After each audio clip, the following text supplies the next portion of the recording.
Good morning. આજે આપણે છઠ્ઠો પાઠ ચાલુ કરવાનો છે. છઠ્ઠો પાઠમાં જે છે તેનું નામ આપણે આપેલું છે કાર્ય, ઉર્જા અને પાવર.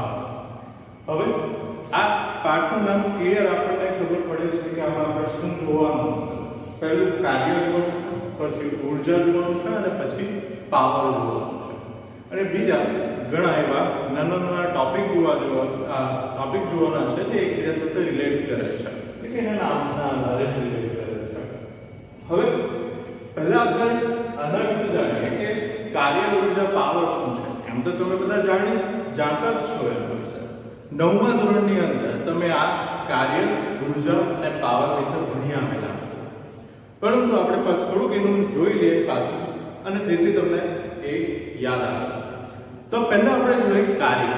હવે ફિઝિક્સની ભાષામાં કાર્ય એટલે શું એ તમને બધાને ખબર છે, પરંતુ આપણે જોઈએ પાછા કે કાર્ય એટલે એવું કોઈ કાર્ય નહીં કે કોઈક વ્યક્તિ ઈંટોને ખસેડે છે, કોઈક વ્યક્તિ ખાડો ખોદે છે, કોઈક વિદ્યાર્થી આખો દિવસ બેસીને વાંચે છે, લખે છે. આ એક કોઈ કાર્ય એવું નથી. કોઈ બેસીને વિચારવાનું કાર્ય કરે છે, ના. આ બધા કોઈ કાર્યમાં ગણી શકાય નહીં. ફિઝિક્સની ભાષામાં આને કાર્યમાં ગણવામાં આવતું નથી.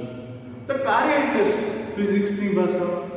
તો ફિઝિક્સની ભાષામાં કાર્ય એટલે કે જ્યારે કોઈ વસ્તુ ઉપર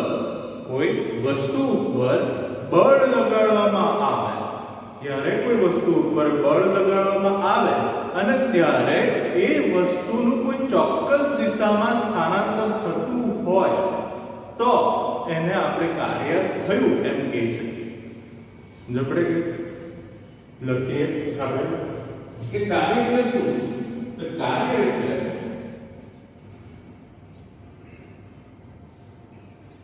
શું લખી શકીએ આપણે જે આપણે વાત કરી ત્યાં કે બળ લગાડતા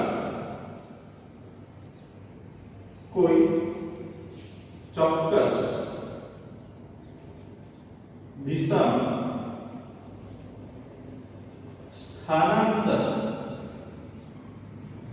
થાય તો કાર્ય થાય છે એમ કહેવાય. સમજ પડી? કોઈ ચોક્કસ દિશામાં સ્થાનાંતર થવું જરૂરી છે. હવે ચોક્કસ દિશામાં એટલે કે આપણે જે બળ આપીએ છીએ એ દિશામાં સ્થાનાંતર થાય એવું બી જરૂરી નથી. કોઈક વાર વિરુદ્ધ દિશામાં પણ થતું હોય છે. હવે સ્થાનાંતર જે છે એ સ્થાનાંતર બધા જ યામની અંદર થાય છે. યામ અક્ષ આપણને ખબર છે 3 છે, x, y અને z. તો આપણે અત્યારે એક ઉદાહરણ લઈએ કે ધારો કે આ કોઈ સપાટી છે, એના ઉપર એક બોક્સ મૂકેલું છે. આ બોક્સની ઉપર આપણે બળ લગાવીએ F જેટલું અને એનું સ્થાનાંતર થાય છે અહીં. આ બોક્સ ખસીને અહીંથી અહીં જેટલું આટલું d જેટલું સ્થાનાંતર કરે છે. સમજ પડે કે હવે એ d જેટલું સ્થાનાંતર કરે છે તે આપણે જો એ કાર્યમાં લખવું હોય તો એ બળ લાગ્યું અને બળની દિશામાં ચોક્કસ d જેટલું સ્થાનાંતર કરે છે. અને કાર્ય આપણે લખવું હોય w બરાબર તો આપણે લખી શકીએ F * d. શું લખી શકીએ? F * d વડે લખી શકીએ. હવે જો તો અહીં જે w જે છે એ કાર્ય છે, F એ બળ છે અને d સ્થાનાંતર છે.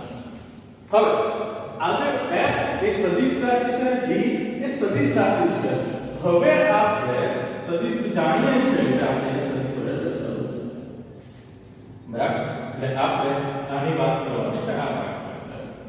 અને એ મેળવેલ પરિણામ જે મળે છે તે અદિશ રાશિ છે. કાર્ય કેવી રાશિ છે? અદિશ રાશિ છે. સમજાય? એટલે આ આના વિશે આપણે જોવાનું છે. એટલે આ એક મુદ્દો હતો. હવે આગળ જઈએ તો આગળ છે ઊર્જા. ઊર્જા વિશે તમે જાણો છો કે ઊર્જા શું છે? ઊર્જા એટલે કે તમારા મગજમાં તરત જ ખ્યાલ આવે કાર્ય કરવાની ક્ષમતા. એટલે શું કહેવાય? ઊર્જા કહેવાય. કાર્ય કરવાની ક્ષમતાને આપણે શું કહીએ છીએ? ઊર્જા કહેવાય છે. કાર્ય કરવાની ક્ષમતા ને ઊર્જા કહે છે. હવે ઊર્જાના ઘણા બધા પ્રકારો છે. તેમાંના બે ખૂબ જ કોમન છે. તે છે સ્થિતિ ઊર્જા અને ગતિ ઊર્જા. સ્થિતિ ઊર્જા અને ગતિ ઊર્જા. બરાબર. હવે આપણે જાણીએ છીએ કે સ્થિતિ ઊર્જાને આપણે u વડે દર્શાવીએ છીએ અને ગતિ ઊર્જાને k વડે દર્શાવીએ છીએ. અને આમાં જો આપણે જોઈએ તો સ્થિતિ ઊર્જા અને ગતિ ઊર્જા જે છે તેના સૂત્ર આપણને યાદ છે. 9મા ધોરણમાં આવી ગયા હતા કે સ્થિતિ ઊર્જા u બરાબર આપણે લખી શકીએ છીએ mgh અને k બરાબર આપણે ગતિ ઊર્જા બરાબર 1/2mv². હવે એના વિશે જોઈએ તો સ્થિતિ ઊર્જા એટલે શું? તો સ્થિતિ ઊર્જા એટલે કે પદાર્થની સ્થિતિના કારણે કાર્ય કરવાની ક્ષમતા. તો એને આપણે શું કહી શકીએ? સ્થિતિ ઊર્જા કહી શકીએ. હવે પદાર્થની સ્થિતિના કારણે કાર્ય કરવાની ક્ષમતા એટલે તો એક ઉદાહરણ આપણે લઈએ તો ડેમમાં રહેલું પાણી પહેલા કેવું છે? સ્થિર છે. પણ જેવું આપણે એને ડેમમાંથી છોડીએ છીએ એટલે ગતિમાં આવે છે તો ઘણી ઝડપથી એ ગતિ કરે છે. જેમાં ટર્બાઇનની સાથે એને ટર્બાઇન ઉપર એને છોડવામાં આવતા એ ટર્બાઇનને ફેરવે છે અને આપણે એનામાંથી વિદ્યુત ઊર્જા મેળવીએ છીએ. હવે આ પાણીની અંદર ઊર્જા ક્યાંથી આવે? તો પાણી પહેલા સ્થિર હતું એટલે કે એની સ્થિતિ હતી તેના કારણે એમાં ઊર્જા સંગ્રહાયેલી જેને આપણે સ્થિતિ ઊર્જા કહીએ. અને પછી એ ગતિમાં આવ્યું તો સ્થિતિ ઊર્જામાંથી ગતિ ઊર્જામાં ઊર્જા રૂપાંતર થઈ અને આપણને ટર્બાઇન ફેરવવામાં મદદ કરી જેમાંથી આપણે વિદ્યુત ઊર્જા મેળવી. એ તમે જાણો છો. બરાબર. ત્યારબાદ છે ગતિ ઊર્જા. તો પદાર્થની ગતિને કારણે કાર્ય કરવાની ક્ષમતા એટલે આપણે શું કહી શકીએ? ગતિ ઊર્જા કહી શકીએ. એટલે એ આપણે જાણીએ છીએ સ્થિતિ ઊર્જા અને ગતિ ઊર્જા. અને એના વિશે આપણે આ પાઠની અંદર ડિટેલમાં જોવાનું છે એટલે આપણે વધારે જોવાનું છે. તો મેં આગળ જોવાનું. બીજું આપણે એક વસ્તુ જોવાનું છે કે કાર્ય અને ઊર્જા એકબીજા સાથે કેવી રીતે સંબંધ ધરાવે છે તે આ પાઠની અંદર જોવાનું છે. મહત્વનો મુદ્દો છે જેને આપણે કાર્ય ઊર્જા પ્રમેય પણ કહેશું અને તે આપણે જોવાનું છે. હવે આગળનો મુદ્દો જોઈએ તો આગળનો મુદ્દો છે તે છે પાવર. પાવર શું છે? પાવર એટલે શું? તો પાવર એટલે આપણે એમ કે પાવર એટલે આપણને મગજમાં તરત જ આવે કે આપણે કોઈ પણ ઇલેક્ટ્રિક વસ્તુ લેવા જઈએ, મિકેનિકલ વસ્તુ લેવા જઈએ તેનો પાવર ખાસ જોઈએ. જેમ કે ટ્રેક્ટર લેવા જાવ તો કેટલા હોર્સ પાવરનું છે એ જોઈએ. બલ્બ લેવા ગઈએ કેટલા વોટનો બલ્બ છે એ જોઈએ છે. હવે આમાં પાછળનું કારણ શું છે કે આ પાવર જોવાનું આ પાવર છે, બીજો કોઈ પાવર નથી. તો બીજો આપણે પાવરને કેવી રીતે ડિફાઇન કરી શકીએ? પાવર શું છે? વ્યક્તિગત રીતે કોઈ પાવરને આપણે ડિફાઇન કરી શકીએ કે તારો કેટલો પાવર છે? ના. હવે પાવર એટલે શું? તો પાવર એટલે કે એનું બીજું એક નામ છે આપણે ગુજરાતીમાં આ ઇંગ્લિશ વર્ડ છે. ગુજરાતીમાં જો જોઈએ તો એ છે કાર્યદ્વારા.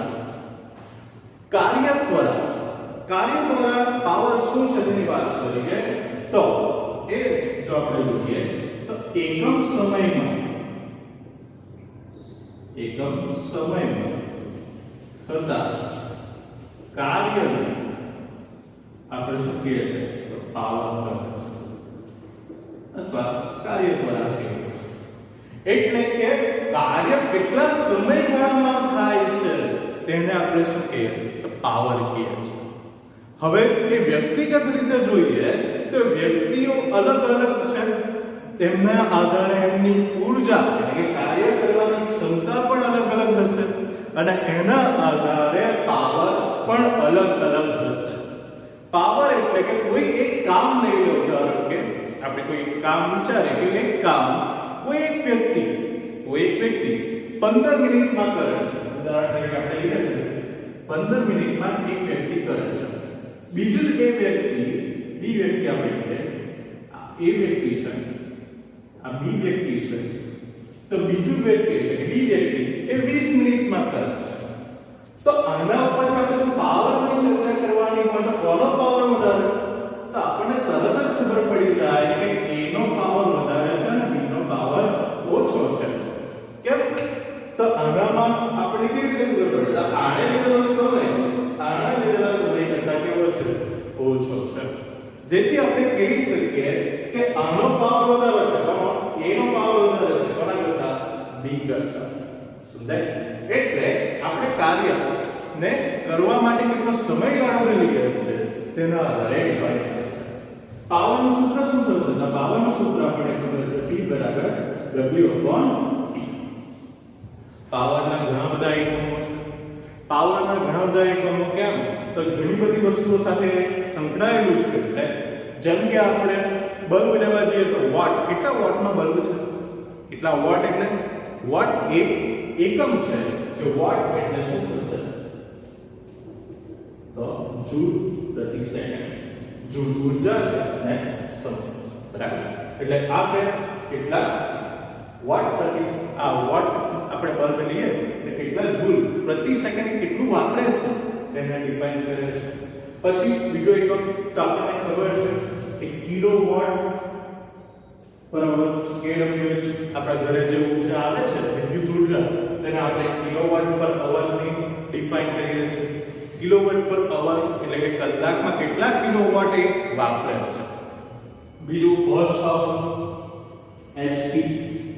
ટ્રેક્ટરની વાત કરીએ આપણે કેટલા હોર્સ પાવર છે? પહેલાના જમાનામાં હોર્સ પાવરની અંદર ઊર્જા મપાતી હતી, પાવર મપાતો હતો. હોર્સ પાવર એટલે કે એક ઘોડા જેટલો પાવર. પહેલા એવી રીતે માપતા અને અત્યારે પણ એ રીતે માપે છે, પરંતુ એને ડિફાઇન આપણે આ રીતે કરીએ છીએ, હોર્સ પાવરમાં ડિફાઇન કરીએ છીએ. બરાબર છે? એટલે આ આપણે જોવાનું છે આ પાઠની અંદર. બરાબર?